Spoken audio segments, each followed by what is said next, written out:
मानव जगत लाइव में आपका स्वागत है। कैमरामैन पारस सिंह के साथ मैं हूं शिबली रामपुरी। आज बात करते हैं फिल्म जगत की।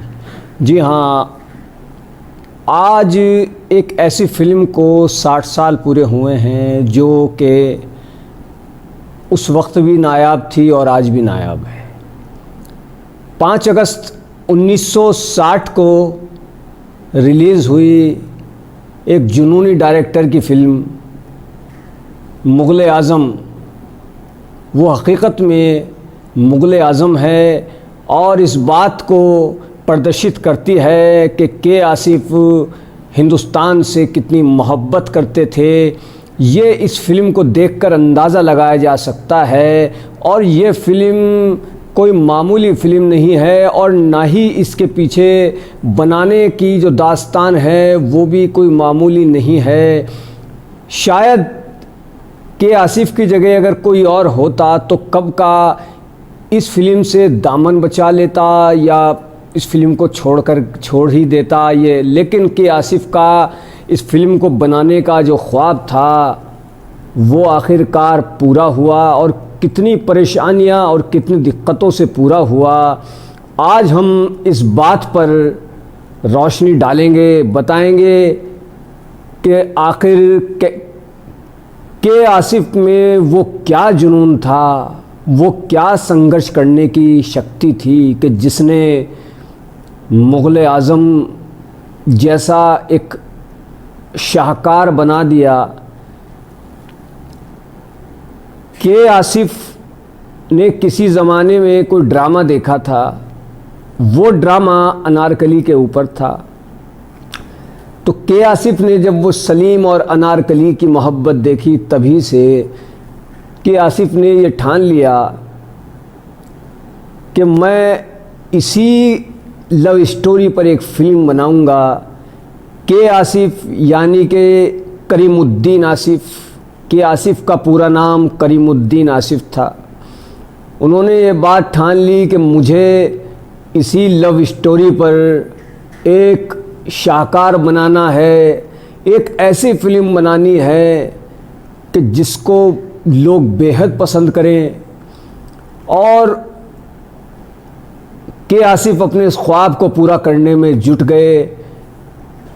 ये आज़ाद हिंदुस्तान से पहले की बात है। उस वक्त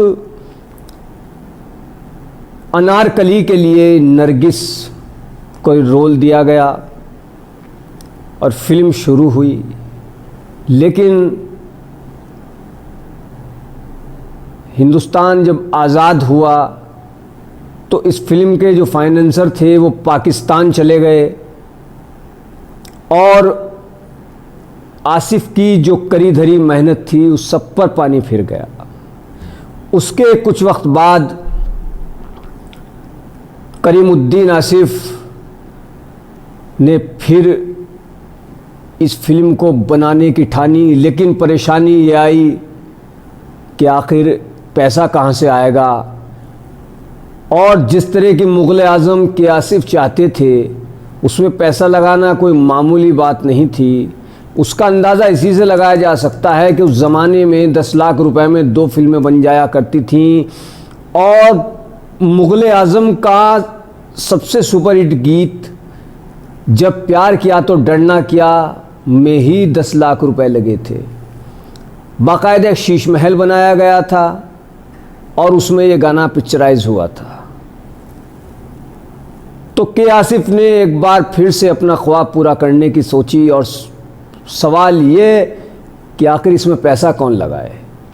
तब के आसिफ को पता लगा कि शाहपुर जी मिस्त्री नाम के एक शख्स हैं जो बहुत पैसे वाले हैं और अगर उनसे बात की जाए तो शायद वो राज़ी हो जाए। हालांकि दिक्कत ये कि शाहपुर जी मिस्त्री का फिल्मी दुनिया से दूर दूर तक कोई वास्ता नहीं था, कोई दिलचस्पी नहीं थी। उनको सलीम में दिलचस्पी नहीं थी, फिल्म में दिलचस्पी नहीं थी, अनारकली में दिलचस्पी, कोई दिलचस्पी उनको नहीं थी। लेकिन के आसिफ को ये मालूम हुआ कि उनको अकबर में दिलचस्पी है। तो किसी तरह से के आसिफ ने उनसे मुलाकात की और मुलाकात करने के बाद के आसिफ ने शाहपुर जी को कहा कि मैं एक ऐसी फिल्म बनाऊंगा जिसमें हूबहू अकबर का किरदार दिखाया जाएगा। के आसिफ ने अपने अंदाज से अकबर का किरदार इस तरह बताया कि जैसे शाहपुर जी के सामने ही अकबर खड़े हुए हों। एक ऐसा किरदार इतने तरीके से उन्होंने इतने खूबसूरत अंदाज में अकबर के किरदार की कल्पना की, बताया कि ऐसे अकबर बनाओ फिल्म में होंगे, ये ऐसे बोलेंगे, ऐसे कि वो शाहपुर जी प्रभावित हो गए। उन्होंने कहा ठीक है के आसिफ तुम फिल्म बनाओ। अब के आसिफ ने यहाँ से पहला कदम रखा। और आपको बता दें कि दिलीप कुमार के आसिफ की पहली पसंद नहीं थे, क्योंकि दिलीप कुमार उस वक्त काफ़ी पतले दुबले थे। के आसिफ ने कहा भी था कि दिलीप कुमार को अब से 10 साल बाद तो मैं ले सकता हूँ फिल्म मुग़ल आज़म में सलीम के किरदार के लिए, लेकिन अभी नहीं। इसका सीधा सा मतलब ये था कि दिलीप कुमार जो दुबले पतले थे वो उनकी पहली पसंद नहीं थे, लेकिन उनकी संवाद अदायगी, उनका तलफ़्फ़ुज़, उनका अंदाज़ के आसिफ को बहुत अच्छा लगा और उन्होंने सलीम के किरदार के लिए दिलीप कुमार का चुनाव किया। अब अनारकली किसे चुना जाए, कई हीरोइनों के पास गए, कई से बात की, लेकिन कुछ बात जमी नहीं। उसके बाद एक मशहूर अखबार में इश्तिहार दिया गया। काफ़ी लड़कियां आई जो अनारकली का किरदार करना चाहती थी, मगर अभी तक भी आसिफ को मुग़ल आज़म की अनारकली नहीं मिली थी। इसी दौरान मधुबाला ने अनारकली का किरदार करने की ख्वाहिश जाहिर की और जब आसिफ से बात हुई तो आसिफ तैयार हो गए और उनको मुग़ल आज़म की अनारकली मिल गई। उसके बाद शूटिंग शुरू होती है और शूटिंग शुरू होने के बाद फिल्म के फाइनेंसर शाहपुर जी मिस्त्री पैसा लगा ही रहे थे, लेकिन कुछ वक्त बाद दोनों में रोज़ाना झगड़े होते थे। शाहपुर जी मिस्त्री और के आसिफ में रोज़ाना झगड़े होते थे। झगड़ा इस बात को लेकर होता था कि शाहपुर जी मिस्त्री कहते थे, रे ये क्या कर रहे हो, इतना पैसा तुमने लगा दिया है, ये सब डूब जाएगा। और रोज़ाना इसी बात को लेकर, क्योंकि मुग़ल आज़म में के आसिफ पानी की तरह पैसा बहा रहे थे और उधर शाहपुर जी मिस्त्री देखते रहते थे कि ये क्योंकि पैसा खर्च हो रहा था उनका। वो कहते थे आसिफ ये क्या बना रहे हो, तो आसिफ बड़े खूबसूरत अंदाज में ये कहते कि सेठ जी हज़ारों लगाओगे तो हज़ारों कमाओगे, लाखों लगाओगे तो लाखों कमाओगे और करोड़ों लगाओगे तो करोड़ों रुपए की कमाई करोगे। ऐसी बातें वो इस अंदाज में कहते कि वो शाहपुर जी चुप हो जाते। हालांकि एक दो बार ऐसा हुआ कि उन्होंने आसिफ से कहा कि आसिफ अब तुम इस फिल्म से हटो, तुमने बहुत पैसा लगा दिया, मैं किसी और को जिम्मेदारी देता हूँ। तब दिलीप कुमार बीच में आए, उन्होंने सुलह वगैरह कराई। तो इस तरीके से शूटिंगें चलती रही। 10 लाख रुपए में मुग़ल आज़म का वो गीत प्यार किया तो डरना किया पिक्चराइज हुआ। इसके अलावा शकील बदायूनी जो उस ज़माने के मशहूर गीतकार थे, उन्होंने 105 बार ये गीत लिखा, जब प्यार किया तो डरना किया, और तब जाकर के आसिफ को ये गीत पसंद आया। लता और मोहम्मद रफ़ी जैसे गायक उस ज़माने में 200 से 300 रुपए लेते थे, लेकिन आसिफ को अपनी फिल्म में एक गीत के लिए बड़े ग़ुलाम अली ख़ान साहब की आवाज़ चाहिए थी कि आसिफ ने उनसे कई बार मुलाकात की। वो अपनी आवाज़ देने के लिए तैयार नहीं थे। वो कहते थे मैं फिल्म में मैं आवाज़ इसमें नहीं दूंगा। तो जब वो के आसिफ उनके सिर हो गए, बहुत ज़्यादा मतलब उनके पीछे पड़ गए कि आप बड़े ग़ुलाम अली साहब आवाज़ दीजिए, गीत है, ये है वो है, तो फिर उन्होंने के आसिफ को टालने के लिए कह दिया कि मैं तो 25,000 रुपये लूँगा। उस ज़माने में जब लता और रफ़ी जैसे सिंगर 200 से 300 रुपये लेते थे, तब बड़े ग़ुलाम अली ख़ान ने कहा कि मैं 25,000 रुपये लूँगा। तो उसे गीत के लिए के आसिफ ने उनको 25,000 रुपये दिए। अब आप अंदाज़ा लगा सकते हैं कि के आसिफ फिल्म में किस तरह से पैसा बहा रहे थे। फिल्म में अकबर का किरदार आज भी याद किया जाता है और इस किरदार के बिना तो फिल्म अधूरी है। अकबर का किरदार राज कपूर के पिताजी पृथ्वीराज कपूर साहब ने निभाया था और क्या किरदार निभाया ये आप देख ही चुके हैं। जब आसिफ उनसे इस किरदार के लिए गए कहने के आप इसमें काम कीजिए, तो उन्होंने कहा कि ठीक है, क्या दोगे आसिफ? हाँ, आसिफ ने पूछा कि पृथ्वीराज जी आप इस फिल्म में कितने पैसे लेंगे काम करने के? और दिलीप इतने ले रहे हैं, मधुबाला इतना ले रही है और अजीत इतने ले रहे हैं वो। तो पृथ्वीराज कपूर साहब ने कहा कि आसिफ फिर तुम ही मेरी कीमत तय कर दो। तो कुल मिलाकर के 50,000 पे बात हुई या क्या हुआ, तो उन्होंने बहुत ही कम पैसों में इस फिल्म में काम किया था। आसिफ उनको 50,000 रुपये तक देना चाहते थे, लेकिन उन्होंने बहुत कम पैसे इस फिल्म के लिए लिए और उन्होंने ये कहा कि आसिफ मैं इंसानों के साथ काम करता हूँ, पैसे के साथ नहीं। तो ये भी उनका बड़प्पन था पृथ्वीराज कपूर साहब का। और ख़ास तौर से आज के लोगों के लिए तो एक मिसाल है मुग़ल आज़म। दिलीप कुमार एक इंटरव्यू में कहते हैं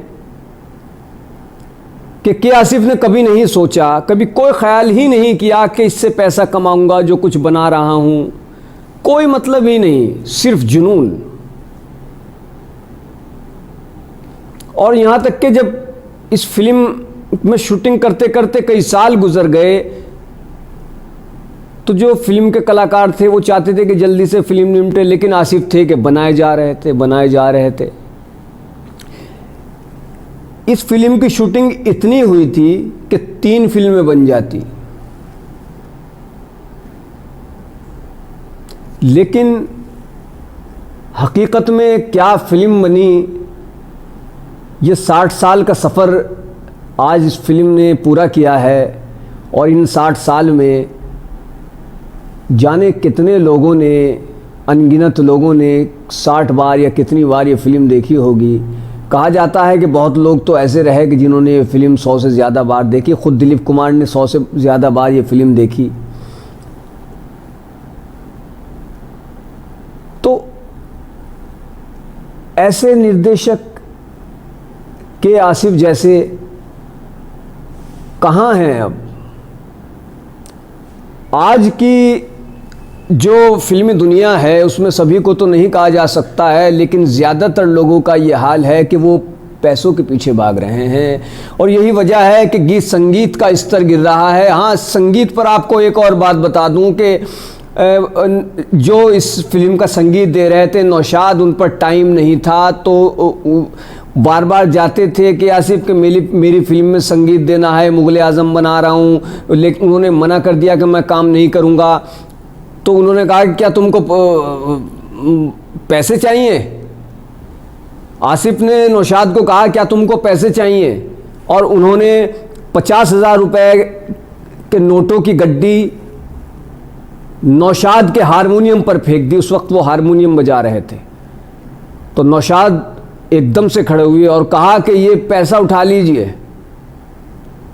नौशाद ने कहा ये पैसा उठा लीजिए आसिफ साहब, आप सोचते हैं कि आप हमें पैसे से ख़रीद लेंगे, जाइए मैं आपकी फ़िल्म में काम करूँगा, लेकिन कोई पैसा नहीं लूँगा।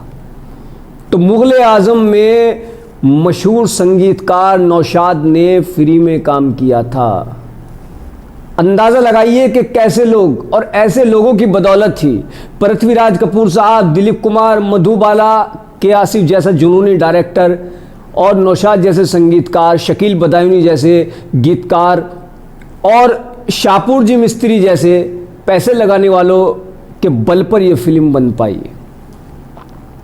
और आज क्या हाल है, हम देखते हैं कि गीत संगीत का मेयार किस तरह से गिर रहा है, किस तरह से स्तर गिर रहा है। फिल्मों में गालियों तक का इस्तेमाल होने लगा है। और फिर क्या उम्मीद की जाए कि वो क्या बनाएंगे। आज तो इस पर ध्यान है कि ये फिल्म 500 करोड़ में क्लब में शामिल हो गई, 200 करोड़ में, 300 करोड़ में, इसमें ध्यान ज़्यादा है। हम सभी का नहीं कहेंगे, लेकिन ज़्यादातर का यही हाल है कि वो पैसा कमाने की दौड़ में शामिल हैं और न जाने क्या क्या बनाया जा रहा है। और कहा जाता है कि वक्त बदल चुका है, ऐसा नहीं है। जब भी अच्छी फिल्में आएंगी पसंद की जाएंगी। मुग़ल आज़म की से पहले इसी तरह की 4-5 फिल्में बनी और मुग़ल आज़म के बाद इसकी नकल पर, मुग़ल आज़म की नकल पर कई फिल्में बनी, मगर किसी में वो बात नहीं आई। वो दिलीप सा अंदाज़, वो पृथ्वीराज कपूर सा अकबर का स्टाइल नहीं आया। हालांकि नकल पर बनाई गई कुछ फिल्में भी काफ़ी अच्छी कामयाब रहीं, लेकिन मुग़ल आज़म तो वाकई मुग़ल आज़म एक ऐसा शाहकार, एक ऐसे जुनूनी शख्स का शाहकार, एक ऐसी फिल्म जो शायद कि आसिफ ही बना सकते थे। 2009 में इस फिल्म को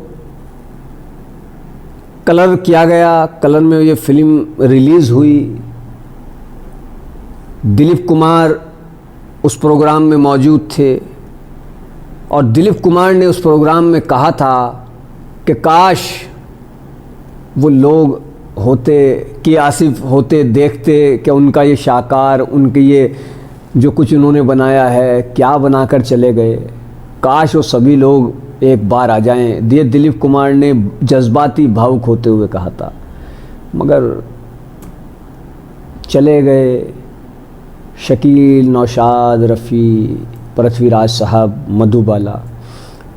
तो खैर, मधुबाला से दिलीप कुमार की फ़िल्म के आखिर में बातचीत बंद हो गई थी। दोनों में पहले मोहब्बत कायम थी, लेकिन बाद में ख़त्म हो गया था और मधुबाला और दिलीप कुमार आपस में कोई बातचीत, जब फिल्म का लास्ट था, कोई बातचीत नहीं कर रहे थे। फिल्म बनी, 5 अगस्त 1960 को रिलीज़ हुई मराठा मंदिर में, और मराठा मंदिर में ये दूसरी फिल्म थी।